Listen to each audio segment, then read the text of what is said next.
So we have this Ziess Jena from a Primar-reflex camera that has a faulty focusing system. There's a focus key that doesn't keep in position, so when you try to focus, it doesn't actually move the lens in and out. So a few things that we're probably going to do for this lens is probably just take it all apart, clean out the glass, clean out the helicoids, and hopefully try to figure out where this one goes in, because unfortunately this came off and I have no idea where the threading starts nor ends, so it's going to take a lot of guesswork in order to get this focus key ring to actually stay in position. So yeah, we will start on this very shortly. So to begin with, we're just gonna twist the front element off, and this is the focus key that needs to find its place in order to keep this intact. So we're just going to put this on the side, and then this one we're just going to put on the side for now and tackle the elements in this one. So we're just going to remove this one right here. We're just going to grab a wrench spanner,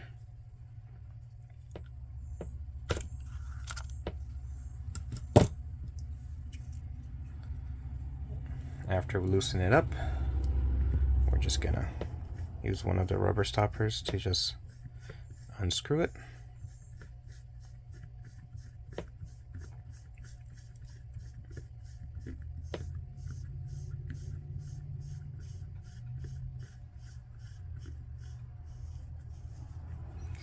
When it's high enough, you can just continue on using your hands to just remove it.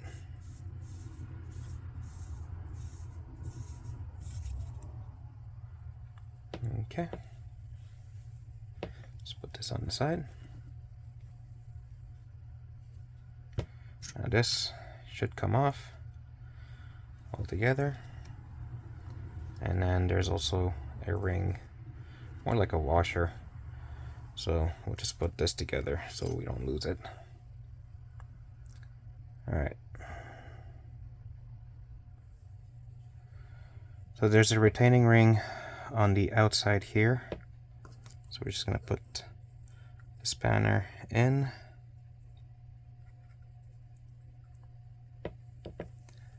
line it, there we go, and then just unscrew that.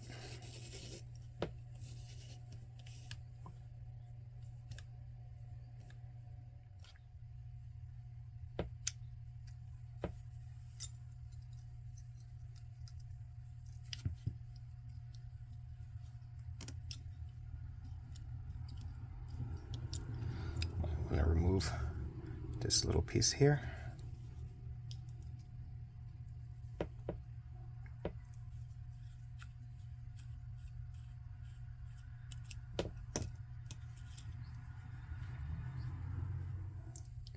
Alright, after removing that, we're just going to lift the casing here.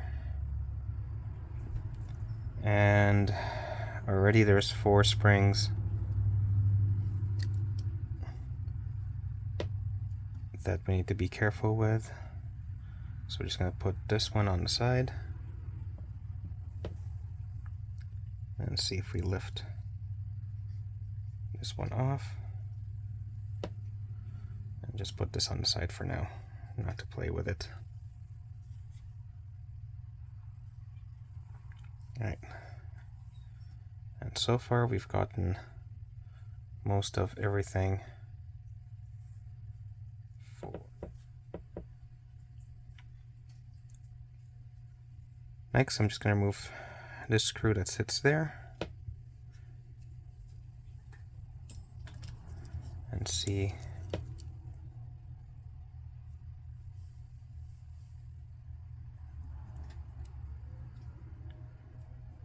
where this one takes to. Let's see here.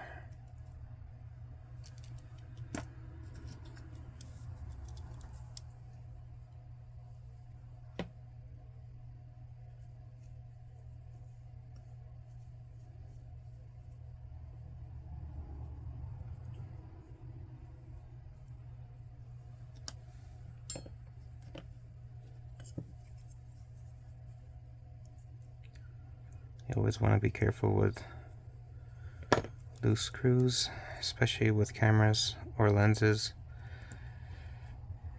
that aren't as readily available as they used to be.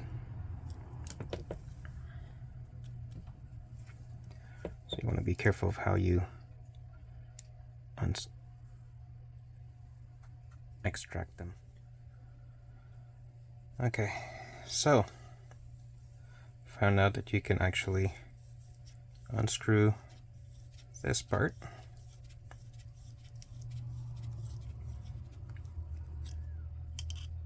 There we go.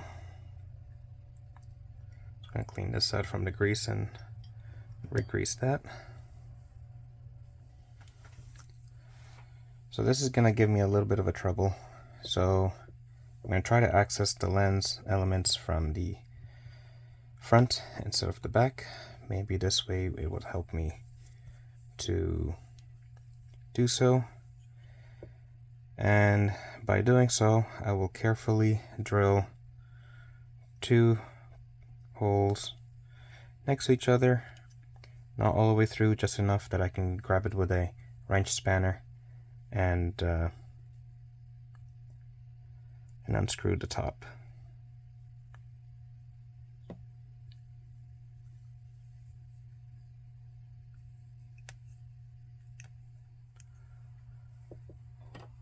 So I drilled enough that I was able to use my point end spanner and was able to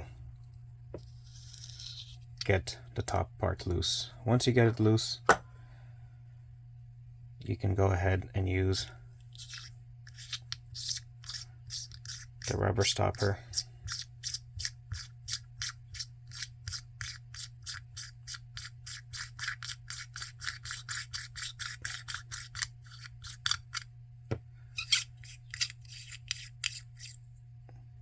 to get into the top portion of the lens. So I see there's a couple more of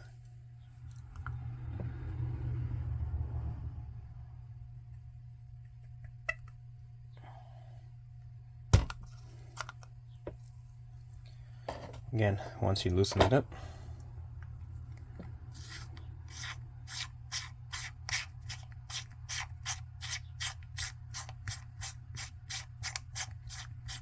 you can use the rubber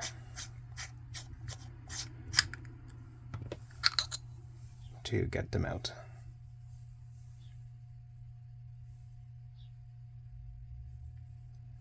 So I'm just going to put this on the side.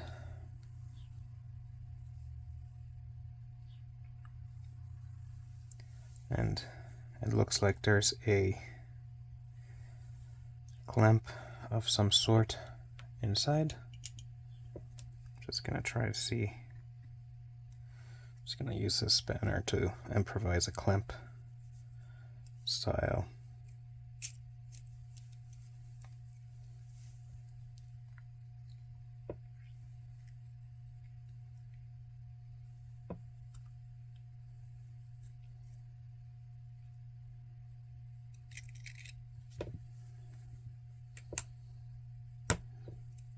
There we go.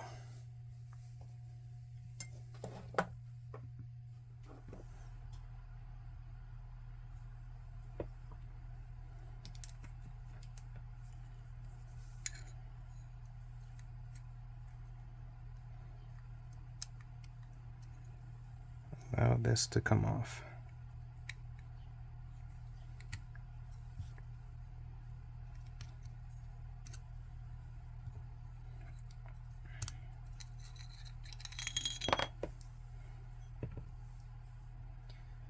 Okay, Now we'll just put on the side, and then the aperture rings should come out.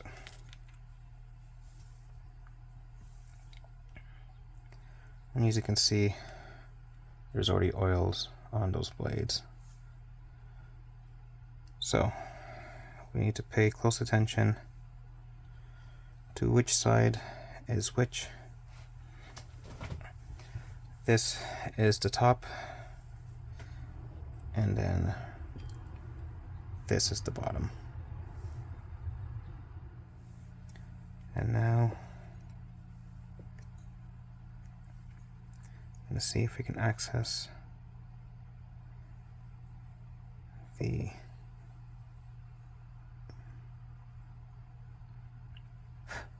back element.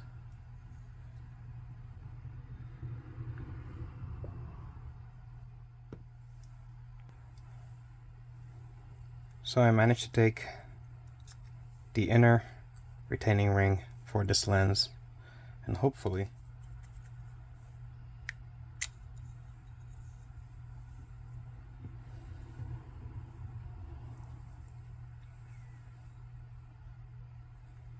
okay, making sure that the convex is actually facing upwards. There we go.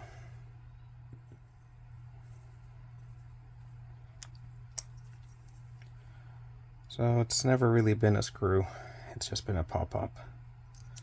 So we'll keep this on the side for now and clean it separately.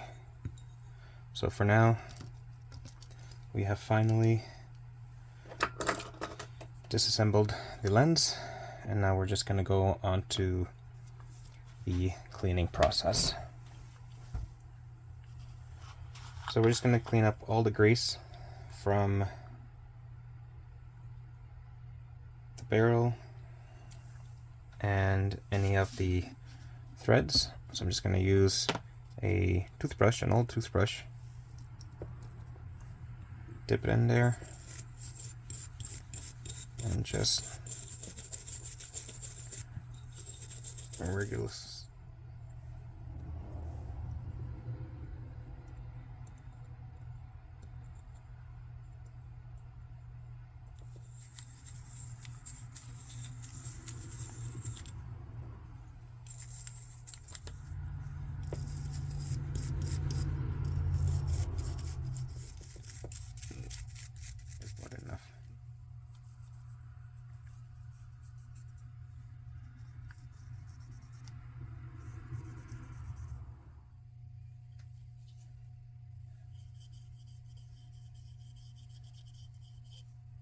Just to kind of lift a lot of that old grease.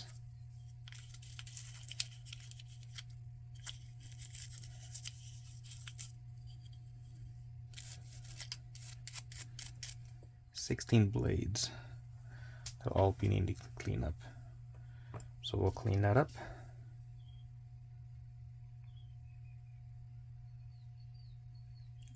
Using the isopropyl again.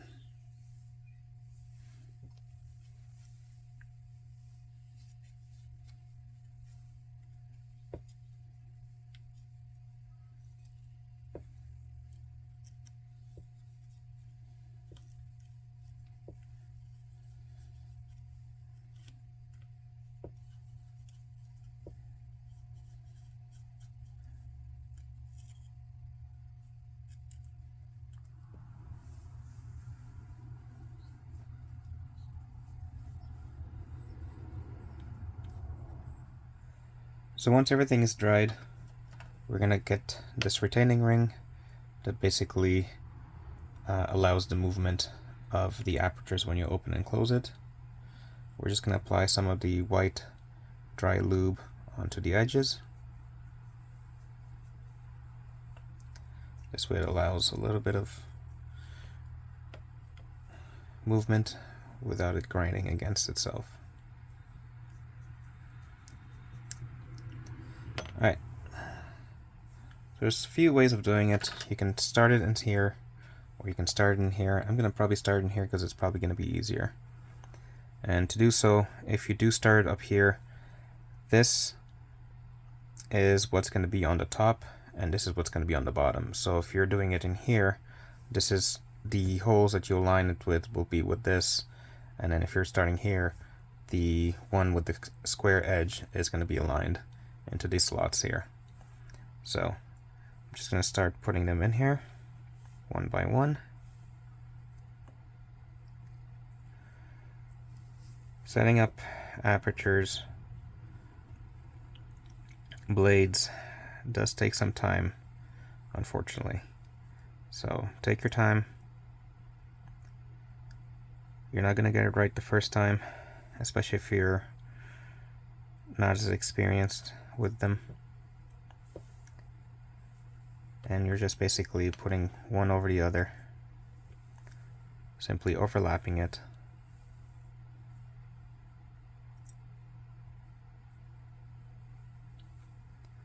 Until all of it is done.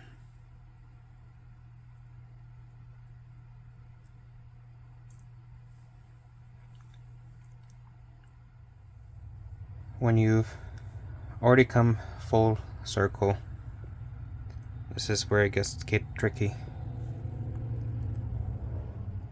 and you'll need to start overlapping the blades. Again, just take your time. You will fail multiple times. Sometimes it could take me on the first try, sometimes it could take me 5, 10, 15, next day. Sometimes you just need to give yourself a break after you just get frustrated with it. So just take your time and work around it.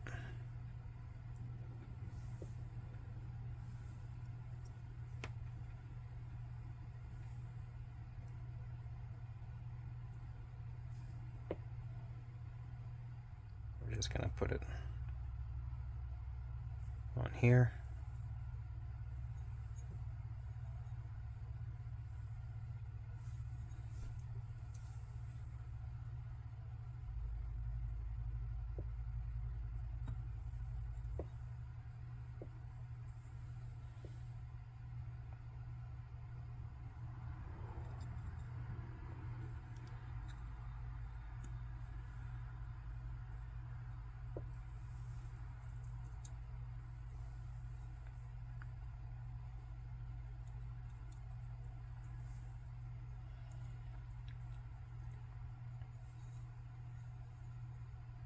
We're going to try to secure it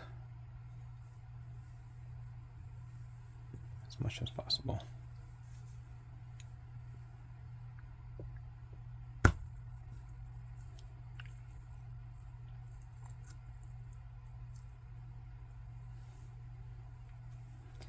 We may or may not need to slightly adjust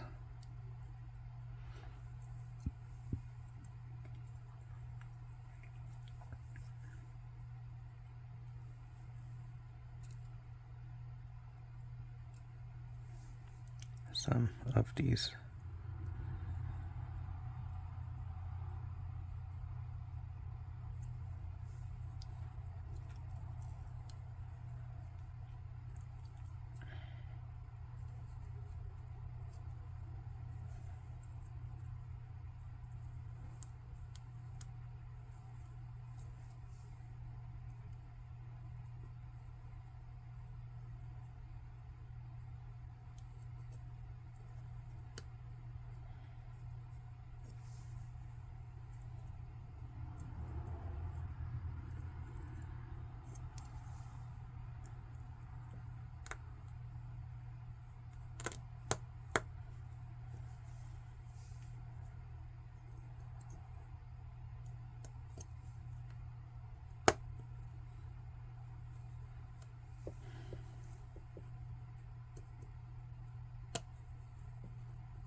Just gonna put this clip back in its position to ensure that we keep the aperture set up the way it is.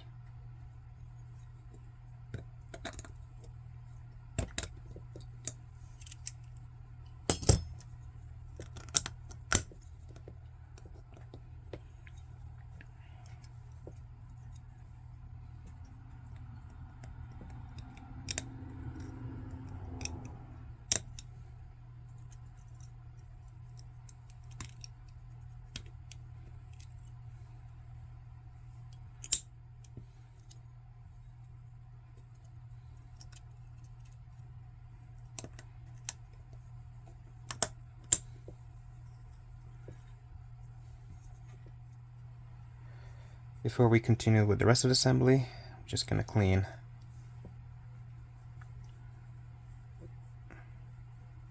the glass element. Again, just with isopropyl alcohol. Same thing with the back. Just go in nice circular motions.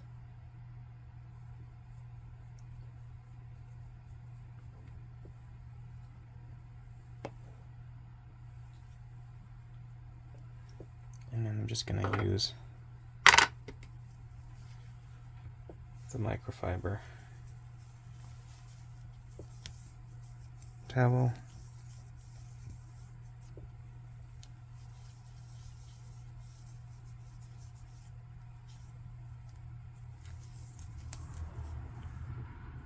to clean the glass.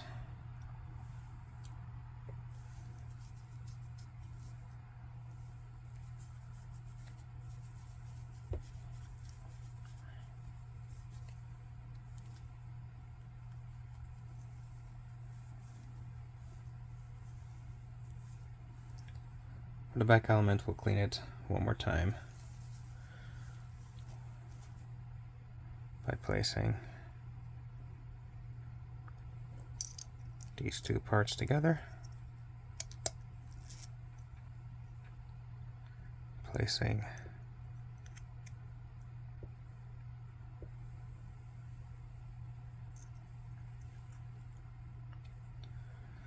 the back lens back,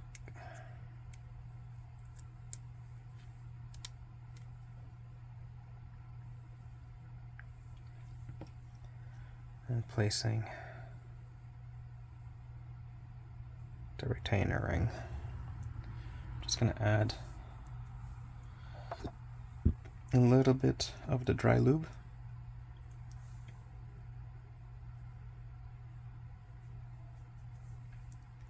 To allow it to go in.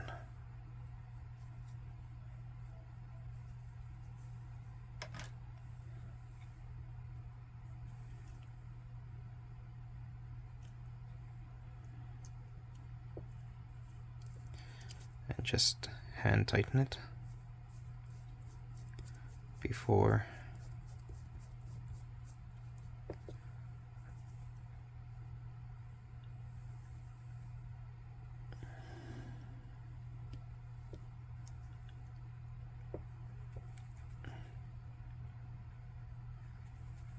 you tighten it with a spanner.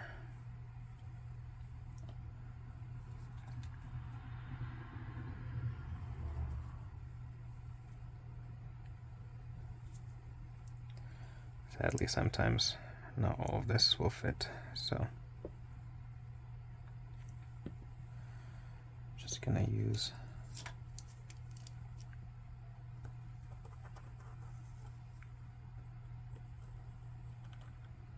to tighten this in. All right. Now I'm just gonna clean this one more time.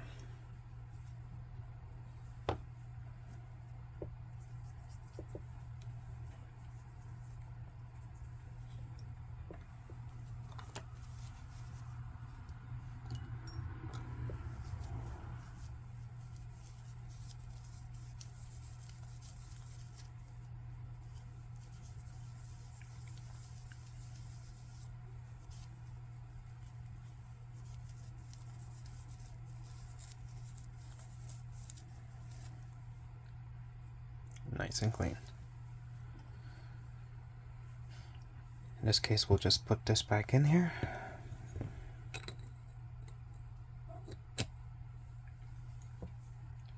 I'm just going to apply a little bit of pressure. So we applied some of the dry lube around this retaining ring. I prefer that over grease, just especially with around the lens elements. Just don't want to start anything that seeps into it, and all the cleaning that you've done will be for naught. It's always good to start with hand tightening into the threads before you use any kind of tool,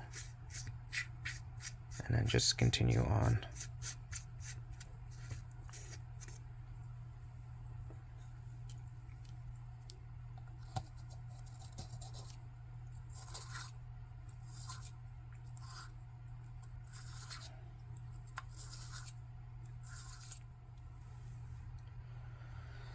And that is now nice and tight.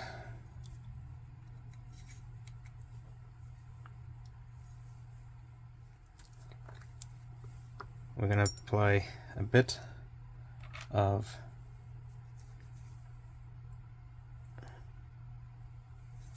the helicoid grease.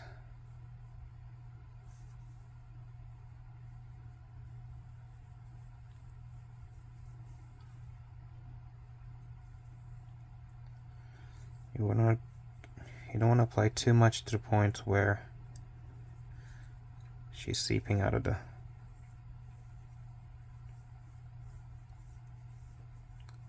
threads, but enough to kind of ensure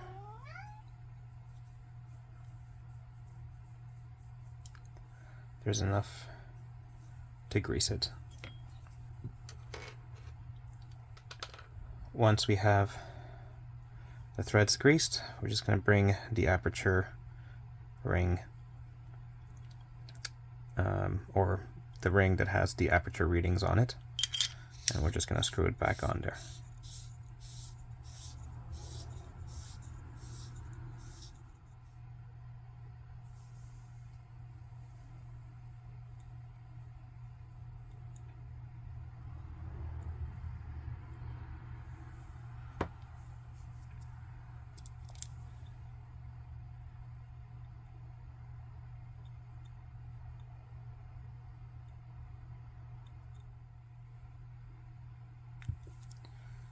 Alright, and that should control the apertures. Perfect. So I'm going to apply a bit of that dry grease, or the dry white lube, onto this again. Usually any kind of threading you want to apply, if it doesn't usually have grease on it, it doesn't hurt to add a little bit of the dry lube for any future work that you want to do. And I'll go back in here.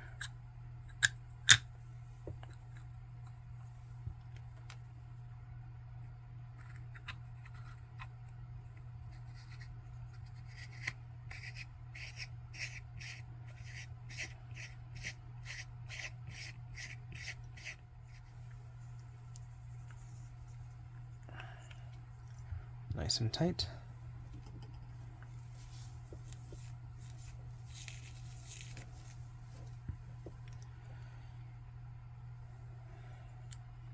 And then we're just going to apply this, and also put some of that dry lube to kind of keep it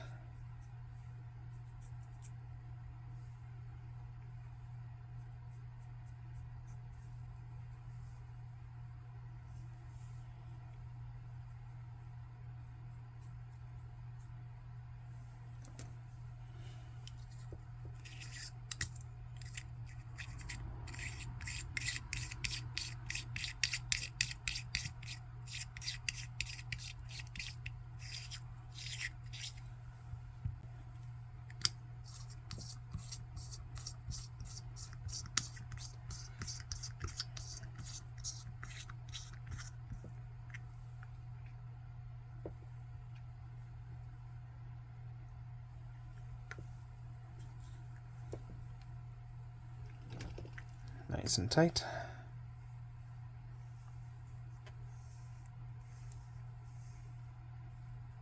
And we have pretty much this. So once the lens group is placed together, just gonna install the aperture stopper setting, as I believe was it called. Basically what it is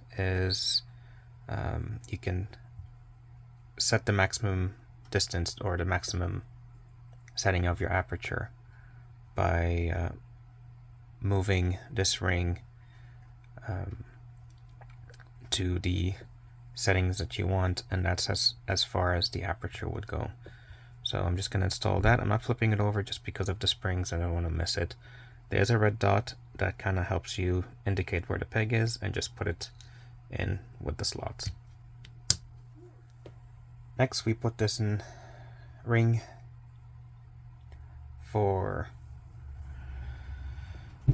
allowing the aperture. Once you set up the stopper, there's a peg here that allows it to turn the full circle that it goes in. So align these two little slots in with these little edges, and you'll be able to put it in. I'm just going to put a little bit of dry lube on the sides to help with the smoothness. And it just gets aligned in here, pushing in the springs.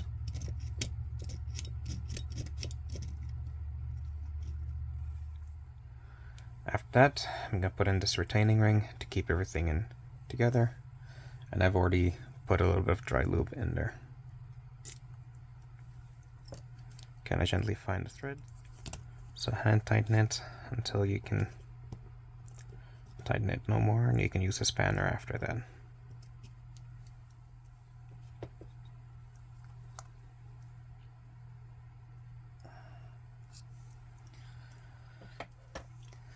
And then the last is this little peg that acts as a stopper.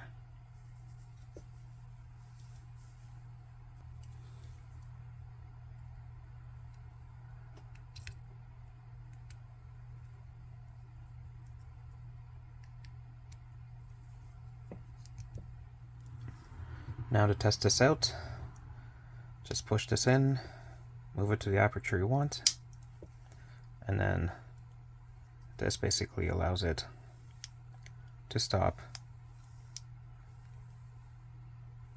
at f8. Push to f16, same thing. Perfect. All that's left is to assemble the back focusing for the helicoid together. So to finally bring this together, just take this washer, slip it right up, and then the helicoid for the focusing, there's a little slot at one point, and that fits over the little peg that stops the aperture at certain points. So that just goes right in, and then this little retaining ring locks everything together. And I've already put the dry white lubrication on the threads, and that just goes in.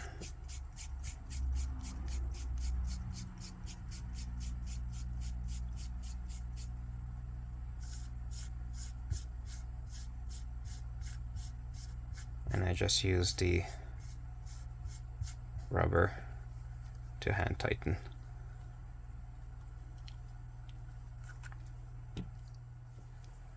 And last, we've got the base for the focusing.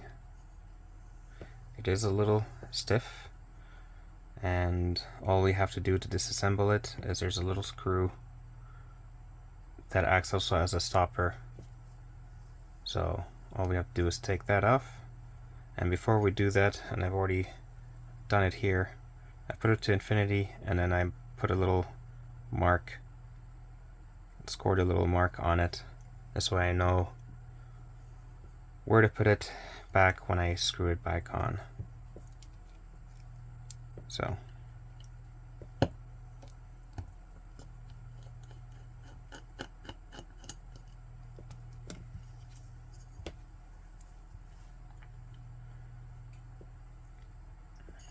and then it just twists out.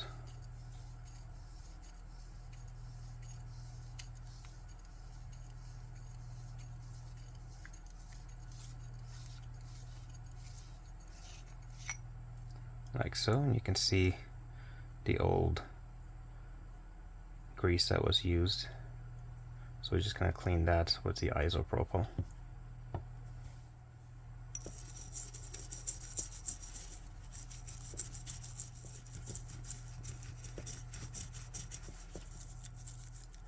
Just going to reapply the grease.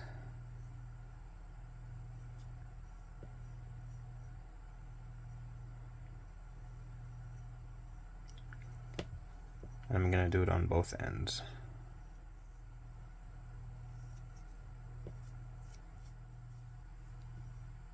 And then just remember where we've etched at the infinity, right there, if you can see it.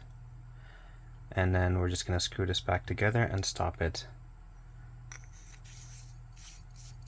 where that etch marks the infinity spot. Right here. And then we're just going to put the screw back on. And now it turns smoothly. We're just going to grease the threads now.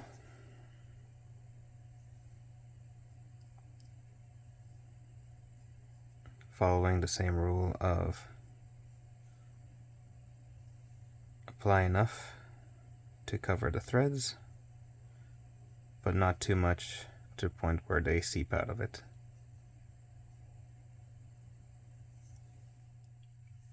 And we're doing the same for the inside at the base.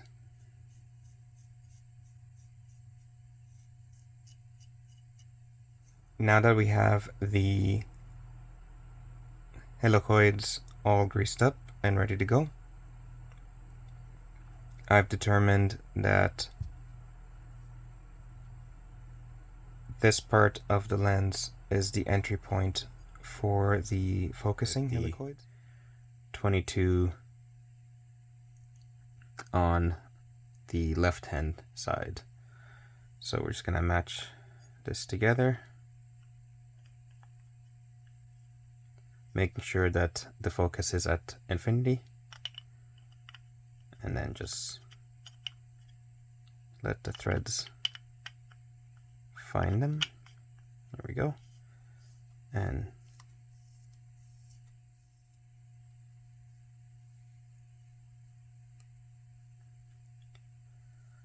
I find it where the aperture of 3.5 lines up with the 16 on the right hand side.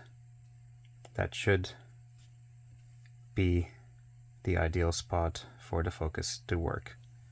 Lastly, we're just going to put the focus key in the two slots that's over here.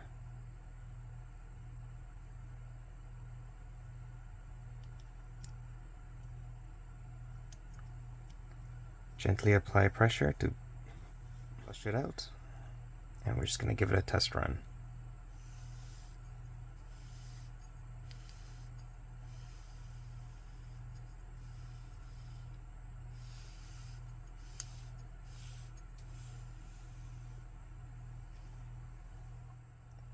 Is all cleaned up and ready to go. The apertures work like they should, and so does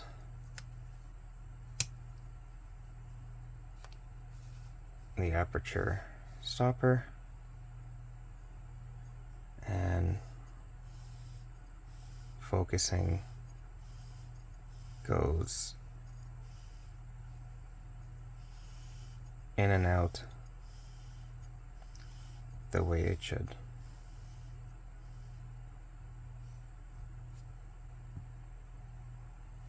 Well, thank you for watching. Hope you found this valuable, and we'll see you next time. Have yourself a good one.